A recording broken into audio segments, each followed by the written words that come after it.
નમસ્કાર વિદ્યાર્થી મિત્રો, સ્વાગત છે તમારું સ્કાયલાઇન એજ્યુકેશનમાં। આજે આપણે જોવાના છીએ ધોરણ 11 કોમર્સ ઇકોનોમિક્સનું જુલાઈ 2024 માટેનું પેપર, બરાબર।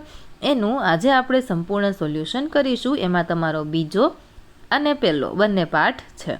તો આપણે વિકલ્પોથી શરૂઆત કરીએ। મોટા સવાલો સુધી તમામનું સોલ્યુશન જોવાનું છે, તો આ વિડીયોને અંત સુધી જરૂરથી નિહાળજો।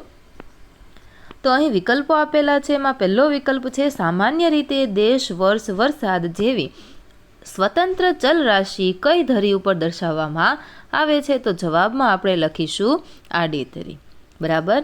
ચાલો, ઇકોનોમિક શબ્દ કયા ગ્રીક શબ્દ પરથી ઉતરી આવ્યો છે? જવાબમાં લખો એ। ત્રીજું, nature and significance of economics પુસ્તક કોણે લખ્યું છે? જવાબમાં લખો એડમ સ્મિથ। ચોથું, અર્થશાસ્ત્રના અભ્યાસ અને વિશ્લેષણની રીતે કેટલા ભાગ પડે છે? તો 2।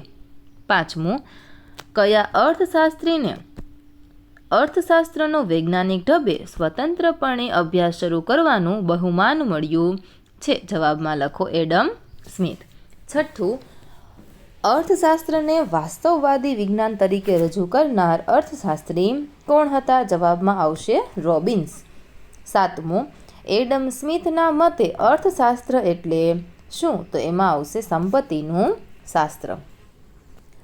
આઠમું, માનવ જીવનના 4 પુરુષાર્થમાંથી કઈ પ્રવૃત્તિને અર્થશાસ્ત્ર સાથે સંબંધ છે?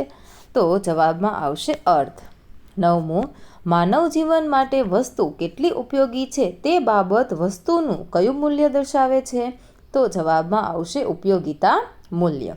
10મું, નીચેનામાંથી કઈ વસ્તુઓનો સમાવેશ ભૌતિક વસ્તુમાં થાય છે? જવાબમાં લખો ફ્રીજ। 11, તમામ કુદરતી સંપત્તિ એટલે શું? જવાબમાં લખો જમીન। 12મું, ઉત્પાદનના સાધનો કેટલા છે? જવાબમાં લખો 4। ત્યાર પછી આપણે જોઈએ વિભાગ બી। એમાં છે એક વાક્યના જવાબ લખો। જે વિદ્યાર્થી મિત્રોને વિકલ્પોનું સરસ મજાનું સોલ્યુશન થઈ ગયું છે એ વિડીયોને લાઇક જરૂરથી કરી દેજો। વોટ્સએપ તો વાપરતા જ હશો, તો તમારા મિત્ર સાથે આ વિડીયોની લિંકને જરૂરથી શેર કરી દેજો। આવી જ રીતે બીજા સોલ્યુશન પણ જોવા છે ને, તો ચેનલને સબસ્ક્રાઈબ કરવાનું ભૂલશો નહીં અને કમેન્ટ જરૂરથી કરજો। જોઈએ આપણે હવે પહેલું, સેમ્યુઅલ્સન અર્થશાસ્ત્રના અભ્યાસક્ષેત્રમાં કઈ બાબતને મહત્વનું સ્થાન આપે છે? તો આપણે જવાબમાં લખીશું સમાજની પસંદગીઓ અને વહેંચણીના મુદ્દાને, બરાબર। બીજો, આર્થિક માહિતીની રજૂઆત કઈ 3 રીતે કરી શકાય? તો જવાબમાં લખો ભાષા, ત્યાર પછી આંકડા અને ત્રીજું છે આકૃતિ। આગળ વધીએ। ત્રીજું, વેલ્થ ઓફ નેશન્સ પુસ્તક કોણે લખ્યું છે? તો એમાં આવશે એડમ સ્મિથ। ત્યાર પછી ચોથું, વૃત્તાંશ આકૃતિ એટલે શું? તો આપણે ચાલો જવાબ જોઈએ લેખિતમાં। તો અહીં જવાબ લખેલો છે, વૃત્તાંશ એટલે વર્તુળનો અંશ। વર્તુળના કેન્દ્રમાં 360 છે, જેના સંદર્ભમાં જુદા જુદા વિભાગોની માહિતીના અંશ નક્કી કરી કેન્દ્રથી વર્તુળને વિભાજિત કરવામાં આવે છે। પાંચમું, સામાન્ય રીતે આકૃતિ કે આલેખમાં સ્વતંત્ર અને પરતંત્ર ચલ રાશિને કઈ ધરી પર દર્શાવવામાં આવે છે? તો જવાબમાં લખો સ્વતંત્ર હોય એને x અને પરતંત્ર હોય એને y પર। છઠ્ઠું, સમગ્રલક્ષી અર્થશાસ્ત્ર એટલે શું? એની વ્યાખ્યા અહીં લખેલી છે। ત્યાર પછી સાતમું, એકમલક્ષી અર્થતંત્ર એટલે શું? ત્યાર પછી આઠમું, કિંમતનો અર્થ જણાવો। ત્યાર પછી નવમું, નાશવંત વસ્તુનો અર્થ સમજાવો। 10મું, ઉત્પાદનના સાધનોનો અર્થ જણાવો। તો એના 4 સાધનો છે, બરાબર। જમીન, મૂડી, શ્રમ। ઓકે, હવે જોઈએ મૂડી। 11મું છે શ્રમનો અર્થ જણાવો। તો એ આપણે અહીં જ આપેલો છે, અહીંથી જ લખી લેવો। અને છેલ્લું છે મૂડીના વળતરને શું કહેવાય? એ તમારે કમેન્ટ કરીને જણાવવાનું રહેશે। હવે જોઈએ આપણે વિભાગ સી. એમાં સૌપ્રથમ આપેલું છે આપણને આર્થિક પ્રવૃત્તિ અને બિન આર્થિક પ્રવૃત્તિ વચ્ચેનો તફાવત. તો તમે સ્ક્રીન પર જોઈ શકો છો એ પ્રમાણે મુદ્દા પાડી સારા અક્ષરે તમારે તફાવત લખવાનો છે. અને હા, સોલ્યુશન જોવાની ખૂબ મજા આવે છે ને, તો વિડીયોને લાઇક કરો, રેડ હાર્ટ તમે કમેન્ટ બોક્સમાં જરૂરથી લખજો.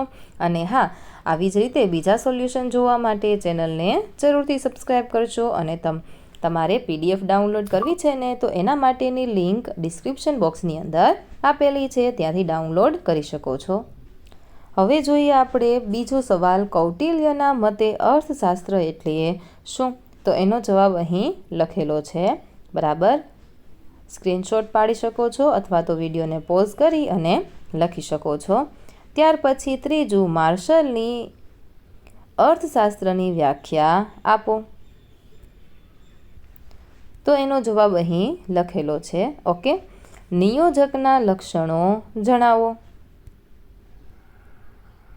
ત્યાર પછી મૂડીના લક્ષણો જણાવો. 5મો સવાલ.